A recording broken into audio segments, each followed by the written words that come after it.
Kia ora and welcome to Nbr Today, Headlines Edition. We'll be commencing our regular bulletin, a wrap of the day's top business stories from the authority in New Zealand business news since 1970, from this Monday the 24th.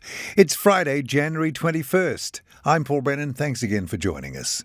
Cullen Group liquidators have filed a $57 million legal claim against expat businessman Eric Watson and now awaiting a first call date from the High Court in New Zealand. They've also identified a potential claim for a voidable transaction involving a Cullen Group subsidiary and are pursuing a $3.6 million claim against one of Watson's business associates. Watson's Cullen Group of companies was placed into liquidation in December 2019 after losing a $51.5 million tax case with the IRD. COVID-19 variant Omicron's expected arrival in the New Zealand community is weighing on Forsyth Barr's outlook for Air New Zealand and Auckland Airport.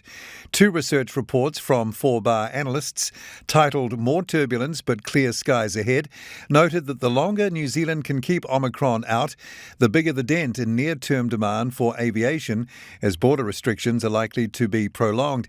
Air New Zealand's much-delayed equity raise, currently due at the end of March 2022, is increasingly likely to be delayed again, the analysts said.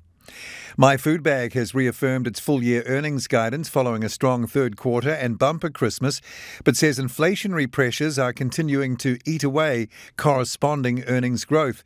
The company last March became the country's largest NZX listing since 2014, when it listed at $1.85 a share, valuing it at $449 million.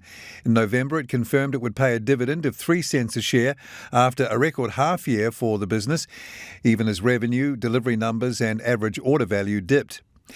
Kiwi Rail is battling Treasury intransigence to get the government to agree to extend its lease on railway land out to 2070. The state-owned company leases the land from the New Zealand Railways Corporation, and its current lease is only for 50 years.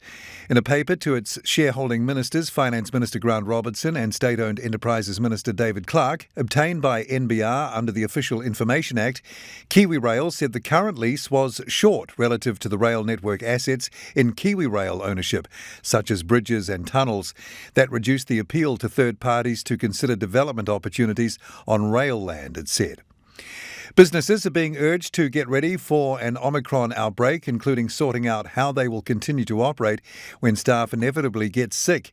In the latest government advice sent to any business or self-employed person who has registered with Inland Revenue, businesses are told to ensure they understand the COVID-19 protection framework. While opposition parties have criticised the government for not having a plan to deal with Omicron, the government's own advice to businesses is to ensure they do. It said a clear plan could help lessen the impact of an outbreak on their business. The full details of those stories and more are at nbr.co.nz right now. Saturday at NBR, in Fact or Fiction, Brent Edwards and Grant Walker debate the Omicron challenge, emissions targets and stuff up with the new lending rules. I'm Paul Brennan. Have a great weekend, and I look forward to being with you again from 5:30 Monday afternoon. That's when we commence our regular NBR Today video business news bulletins for 2022.